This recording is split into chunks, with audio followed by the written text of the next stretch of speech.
어떻게 된 사건인가요? 예, 이 사건이 발생한 거는 2021년 7월 18일 일요일입니다.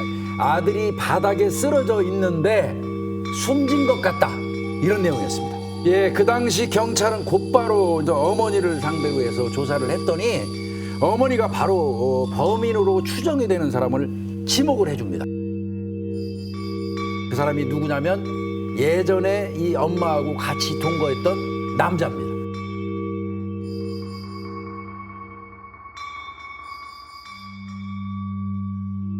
그리고 백광석이가 자기를 도와줄 친구를 데리고 온 건데요. 이 남자가 바로 김시남입니다.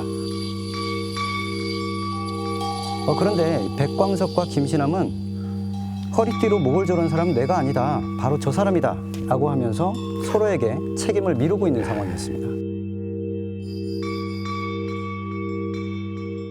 네, 이번 사건에도 이런 통합 심리 분석이 이루어진 건데요. 어떤 방식인지 더 자세하게 알아보겠습니다. 백광석, 김시남에게 당시 어떤 조사를 하셨던 건가요? 서로 다른 진술을 하는 백광석과 김시남을 상대로 행동분석 면담을 실시하였습니다. 행동분석이란 진술을 할 때 나타나는 행동, 표정, 언어적인 반응들을 통해서 진술의 진위 여부를 탐지하는 기법입니다. 거짓말을 하면 아무래도 좀 다른 반응이 나타나니까 말이나 몸짓으로 거짓을 가려내는 거네요. 그렇습니다. 아무래도 거짓말을 하는 경우에 허위 사실을 꾸며내야 하기 때문에 인지적 부하 반응이라든지 정서적인 반응이 나타나게 됩니다. 행동 분석은 이러한 변화를 토대로 해서 진술의 진위 여부를 탐지하게 됩니다. 주된 행동 지표로는 진술의 모순이라든지 말실수와 같은 언어적인 반응이 있고요. 목소리 떨림이라든지 휴지기와 같은 음성적인 반응 또한 있습니다. 또한 자세 변화, 손발 움직임,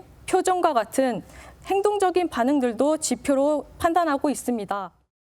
하지만 중요한 것은 대화 중 이러한 행동 지표가 나타났다고 곧바로 거짓이라고 판단하는 것이 아니고 행동 지표들과 진술의 맥락을 종합적으로 고려해서 진술의 진위 여부를 판단하게 됩니다. 이런 행동 분석의 정확도가 어느 정도인가요? 여러 가지 연구 결과들이 있는데 국내 한 연구에 따르면 모의범죄 실험 이후 거짓 탐지를 한 결과 행동 분석의 정확도가 91%로 밝혀진 바 있습니다. 네, 사진을 보면서 여러 가지 제스처의 변화에 대해서 좀 말씀을 드려보겠습니다. 이 불안한 눈빛을 들키지 않으려고 눈을 가리는 것으로 볼 수가 있고요.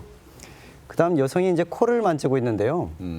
코는 스트레스에 상당히 민감한 부분입니다. 혈압이 상승할 때 충혈되는 민감한 발기 조직이 있거든요. 그래서 코가 간질간질하게 해서 자꾸 만지게 되는 겁니다. 거짓말을 할 때는 몸이 숨기지 못하고 반응을 하는 거네요. 그렇죠. 자, 이번에 세 번째 그림을 좀 보시면 머리를 매만지고 있는데요. 네. 네. 그 우리가 불안하면 이렇게 머리를 긁적이기도 하고 여기저기 자꾸 만지게 되죠. 네. 불안감을 해소하기 위한 무의식적인 행동 반응으로 볼 수가 있는 겁니다. 네, 그리고 마지막에 계신 신사분의 발 모양을 좀 보시면 네. 이렇게 돼 있잖아요. 달리기 준비 자세라고 하는데 지금 조사받는 상황이 되게 불편하니까 빨리 이 자리를 회피하고 싶어하는 그런 마음 상태로 우리가 엿볼 수가 있는 거죠. 물론 이런 어떤 징후들 한두 가지를 보고 거짓이라고 판단하는 건 아니고요. 이런 징후들이 여러 개가 군집적으로 그리고 일관되게 특정 질문에서 반복적으로 나타난다면 어떤 거짓 징후로서 유의미하다고 보는 겁니다. 물론 이런 어떤 징후들 한두 가지를 보고 거짓이라고 판단하는 건 아니고요. 이런 징후들이 여러 개가 군집적으로 그리고 일관되게 특정 질문에서 반복적으로 나타난다면 어떤 거짓 징후로서 유의미하다고 보는 겁니다. 이 외에 또 주목해야 되는 어떤 반응들이 있을까요? 네, 진실한 사람들은 기억이 나는 대로 또 있는 그대로 진술을 하면 되지만 이 거짓말하는 사람들은 계속 뭔가의 정보를 편집을 해야 되고 그리고 아까 내가 했던 얘기 중에 모순된 점은 없는지 자꾸 검증을 해봐야 되기 때문에 머릿속이 복잡합니다. 우리가 이거를 이제 인지적인 과부하 걸린다고 얘기를 하는데 이런 경우는 응답 시간이 좀 지연된다거나 말의 속도가 좀 느려진다거나 심지어는 말을 더듬는 이런 현상도 나타나게 되는 거죠. 그럼 이렇게 조사하면은 바로 그거를 알 수 있는 건가요? 이 여러 가지 반응을 동시에 봐야 되기 때문에 이 대화를 하면서 즉각적으로 이것을 뭐 거짓이다 이렇게 평가하기는 굉장히 어렵습니다. 그래서 이 면담 영상을 촬영해가지고 돌려가면서 분석을 하게 되는 거죠. 지금부터는 김신남의 경우를 예로 들어서 설명을 좀 드려보겠습니다. 현재 백광석의 진술에 따르면 처음에 피해자 목에 허리띠를 감은 것도 마지막에 허리띠를 조른 것도 김신남 씨라고 이야기하고 있어요. 이 점은 어떻게 생각하세요?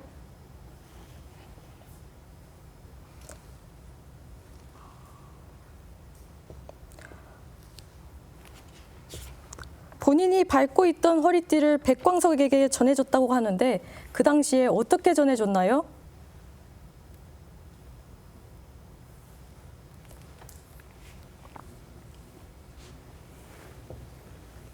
반응이 좀 이상해 보이기는 한데 저는 정확하게 어떤 표현을 하는 건지 잘은 모르겠어요. 네, 이 분석관이 피해자의 목에 허리띠를 감은 것에 대해서 이야기를 하고 있는데 네. 이 김신남이 어깨를 들썩이는 반응을 보였거든요. 네, 네. 이것은 일종의 근육 이완 반응이라고 볼 수가 있습니다. 몸이 긴장하니까 네. 순간적으로 근육이 경직돼서 이것을 풀기 위한 무의식적인 행동 반응으로 볼 수가 있는 거죠. 자, 그리고 또 하나는 이 피해자의 목에 허리띠를 감은 사람은 백광석이다라는 이 주장을 했는데요. 그런데 유독 그 진술을 할 때만 이 코를 만지는 반응이 나타났던 네. 거예요. 이 코에는 민감한 발기 조직이 있다고 그랬잖아요. 그리고 거짓말을 하면 코 주변의 온도가 상승한다는 연구 결과도 있습니다.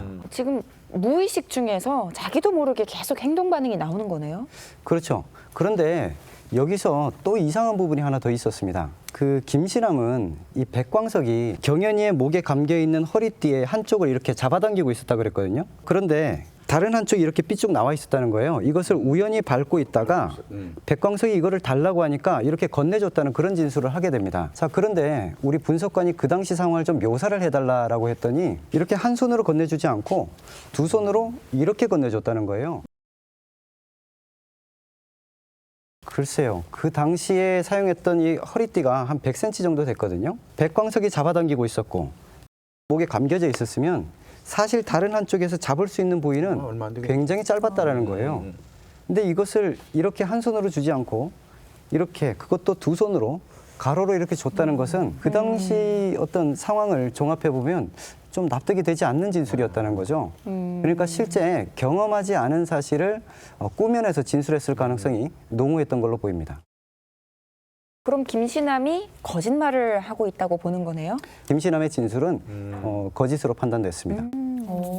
그럼 지금 백광석은요? 처음 피해자의 목에 허리띠를 감은 사람은 김신남이다. 네. 그리고 마지막에 김신남이 피해자의 목에 감겨 있는 허리띠를 2번 강하게 잡아당긴 다음에 집을 나갔다라고 하는 이 백광석의 진술은 진실로 판정됐습니다. 그러면은 김신남이 거짓인 게 확연히 느껴지는데 추가로 또 검증을 하신 거죠? 네, 두 사람에게는 행동분석뿐만 아니라 임상심리평가가 함께 진행되었습니다. 임상심리평가란 개인의 심리적인 특성을 파악하는 기법인데요. 인지능력, 정서상태, 정신질환 여부 등을 파악하는 분석 기법으로 병원의 정신건강의학과에서 실시하고 있는 심리평가를 생각하시면 이해하시기가 쉬우실 것 같습니다. 저희는 검찰에서 강력범죄 피의자들을 대상으로 심리평가를 시행하고 있기 때문에 재범 위험성이나 사이코패스 수준을 파악하는 평가를 함께 추가적으로 지원하고 있습니다. 검사를 마친 후에는 개인력이나 발달력, 사건을 바라보는 그 대상자의 태도나 모든 시행 방법이나 결과 분석은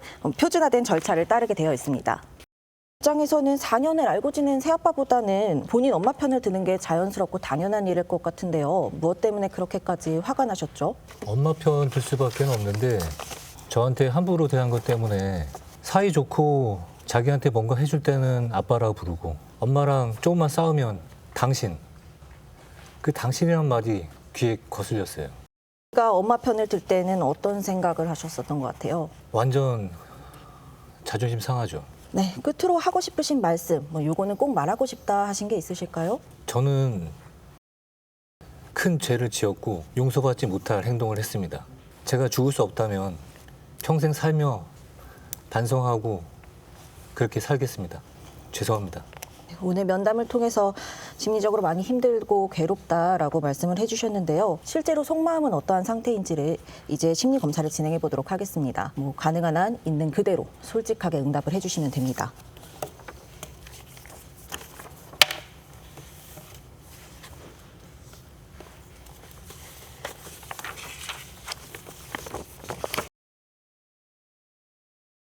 네, 검사의 결과치는 다음과 같이 나타나게 됩니다. 어떠한 경우에는 숫자로 수치가 제시될 수도 있고요. 그 수치를 기반으로 한 그래프가 그려지는 경우도 있습니다. 분석 결과가 사건과 관련하여 제공할 수 있는 정보는 다양합니다. 최근 자신이 정신질환을 갖고 있다면서 범행 당시 심신상실 또는 심신미약 상태를 주장하는 사례가 늘어나고 있는 추세인데요. 이러한 케이스에 저희가 심리평가를 진행을 하면서 실제로 그 대상자가 정신질환을 갖고 있는지, 정신질환을 갖고 있다면 그 질환이 실제로 범행에 영향을 미칠 정도의 수준이었는지 심각도까지 모두 파악하여서 정보를 제공하고 있습니다. 실제로 백광석 김신남은 어떤 결과가 나왔나요? 네, 먼저 백광석은 이 미성숙한 애정 욕구, 인정 욕구가 아주 두드러지였고요. 그리고 충동 억제가 잘 안 되는 사람이었어요. 그래서 이 피해자의 모친과의 관계가 좀 소원해지고, 그리고 이 피해자에게 이 아버지로서 인정을 잘 받지 못하고 있다는 그런 생각이 이 사건 발생의 원인이 됐던 걸로 분석이 됐습니다. 이 욕구가 좌절되었을 때 격렬하게 감정으로 표출되고 그것이 다시 행동으로 이어지는 그런 경향이 관찰이 된 겁니다. 그리고 김신남은 이 반사회적 성향이 강하고 죄책감은 결여돼 있고 이 공감 능력이 떨어져서 이 사건 당시에 경연이가 느꼈을 어떤 두려움, 공포, 불안감 이런 것에 대해서는 전혀 고려하지 않았죠. 오히려 자신의 어떤 금전적인 이익만을 목적으로 이 본건 범행에 가담했던 걸로 보입니다. 그리고 둘 다 폭력 범죄에 대한 재범 위험성이 굉장히 높은 것으로 나타났습니다. 아휴.